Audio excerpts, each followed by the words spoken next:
Essequibo coastman jailed for breaching protection order.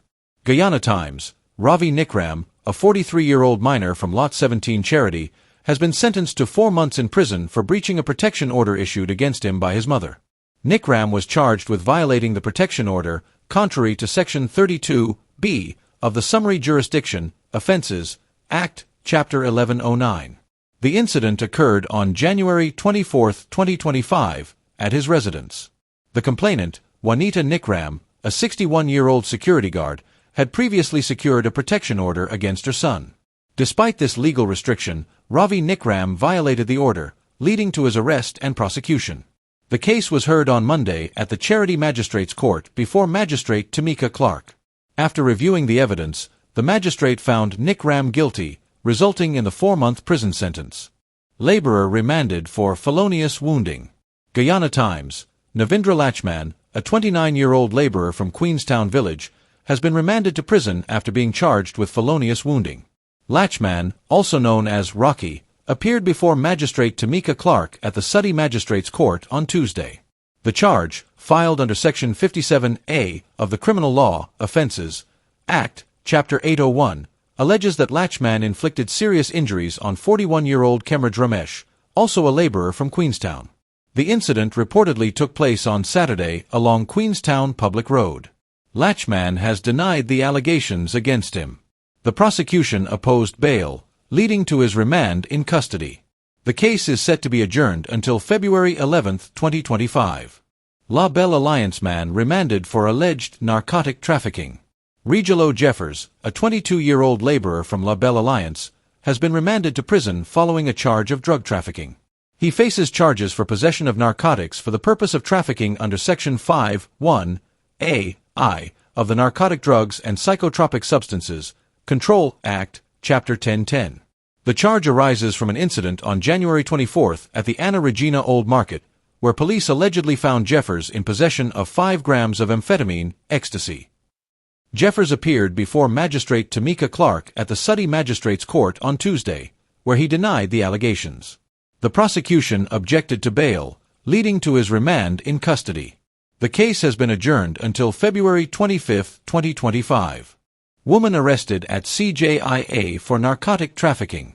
On February 3, 2025, officers from the Customs Anti-Narcotics Unit, CANU, conducted a routine narcotic interdiction operation at the Chetty Jugan International Airport, CJIA. During their duties, they discovered 2.468 kilograms of cocaine concealed on an outgoing passenger. The individual in question, 27-year-old Aisha Mackenzie from Savage Street, Northeast La Penitence, was preparing to board Flight BA 2158 to St. Lucia, with onward connections to Gatwick International Airport in London. Following the discovery, Mackenzie was arrested and taken to CANU's headquarters for further investigation. On February 5, 2025, Mackenzie appeared before Magistrate Fortune at the Diamond Magistrates Court, where she pleaded not guilty to the charge of possession of cocaine with the intent to traffic. The court refused her bail, and she was remanded to prison, with her next court appearance scheduled for March 5, 2025. Suspect admits to robbing quarantine businessman. Newsroom, Ian Clark, a 34-year-old man from Sheet Anchor Village, East Kanj Burbis, has been arrested in connection with the robbery of businessman Ravindra Somai, known as Buxton. The incident occurred on January 31, 2025, at Somai's tint shop. At the time of his arrest on Tuesday, Clark was found in possession of 11 pounds of cannabis and has reportedly confessed to his involvement in the robbery. During the robbery, which took place around 7:15 p.m., 2 masked men armed with handguns approached Somai's shop on a black and red XR motorcycle. They threatened Somai and his employees, demanding cash and valuables. Somai was wearing 2 gold chains and a gold band, all of which were stolen, alongside $400,000 in cash and a Samsung S22 Plus phone valued at $120,000. One of the robbers struck Somai on the head with a handgun before forcing him to surrender his possessions. After the robbery, the suspects fled the scene on their motorcycle. As of now, the second suspect remains at large, and police continue their search for him. The investigation is ongoing. Truck driver arrested after fatal accident involving cyclist. A tragic accident this morning resulted in the death of 85-year-old cyclist Vaikanan Suktio from Little Diamond. A 21-year-old truck driver, identified as Joshua Lim from Kuru, has been arrested in connection with the incident. According to police reports, Suktio was riding his bicycle south along the western driving lane of the public road at Covent Garden when Lim, driving his heavy-duty truck north along the eastern lane, made a right turn at an open space between the concrete median. This maneuver led to a collision with the elderly cyclist. Eyewitnesses reported that Suktio suffered multiple injuries upon impact. Emergency medical services were called to the scene, but he was pronounced dead shortly thereafter. A post-mortem examination is scheduled to be conducted on Suktio's body. Meanwhile, Lim remains in police custody as the investigation into the accident continues. This incident marks a concerning trend, with 5 individuals having lost their lives in various road accidents over the past 3 days. The police are urging road users to exercise caution and adhere to traffic regulations to prevent further tragedies. Assistant Commissioner of Police Calvin Brutus dismissed from Guyana Police Force. In News Guyana, Calvin Brutus, the Assistant Commissioner of Police who is acting as Deputy Commissioner of Police Administration, has been dismissed from the Guyana Police Force, GPF. Brutus received his termination letter today from the Police Service Commission, PSC.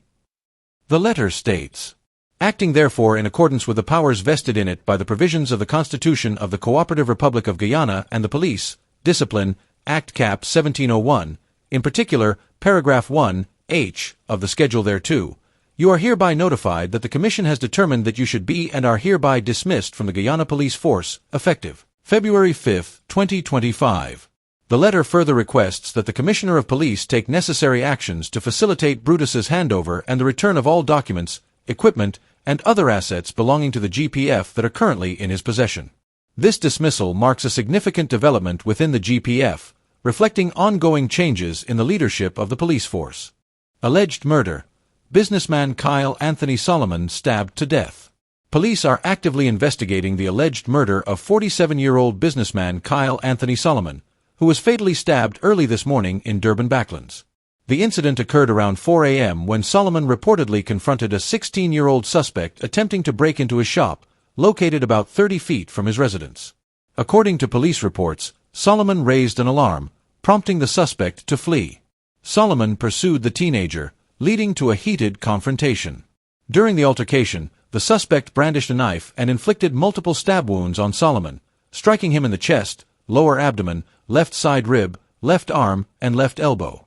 The victim collapsed on the ground and was later pronounced dead at the Georgetown Public Hospital by Dr. Walcott. Authorities have identified the suspect as a school dropout from the same neighborhood and are currently seeking his whereabouts. Several individuals have been questioned as part of the ongoing investigation. The victim's body has been transferred to the Memorial Gardens Funeral Home, awaiting a post-mortem examination. The police continue to gather evidence and are urging anyone with information to come forward. Laborer granted bail for phone theft.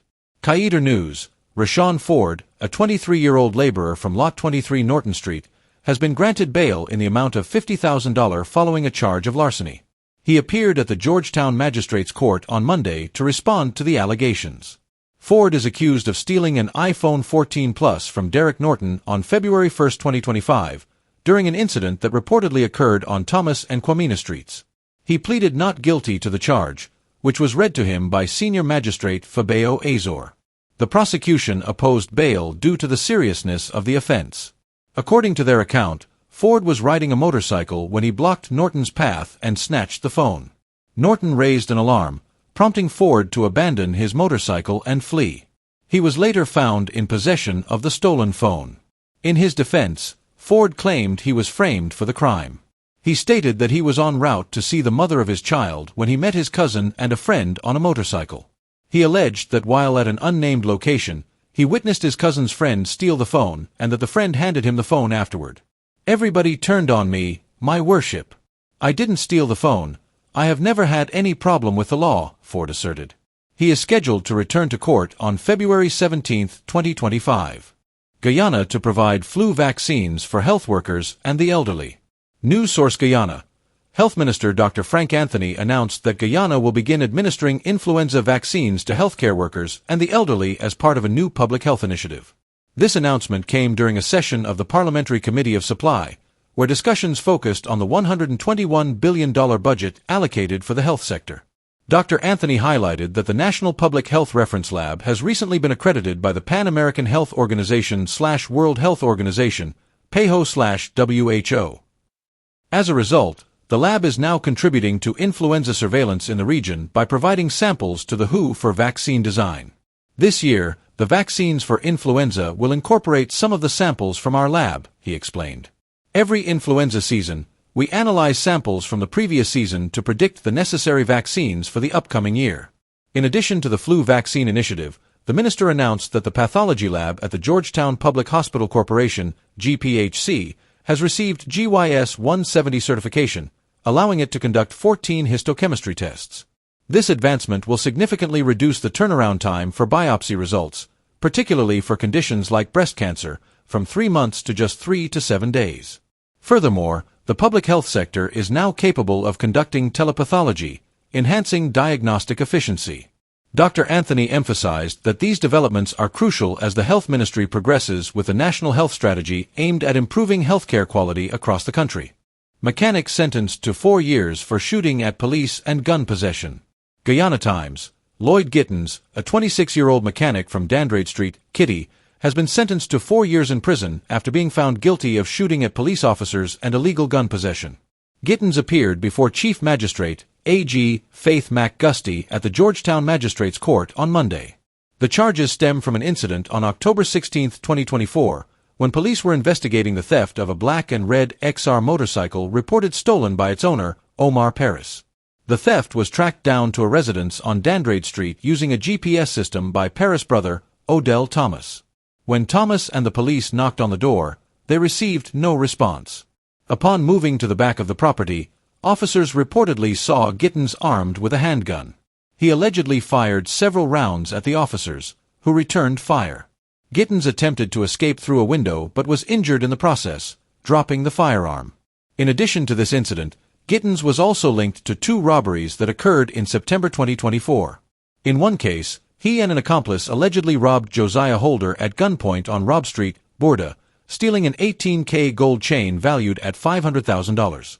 In another incident, he reportedly confronted a motorcyclist, grabbing gold chains before fleeing.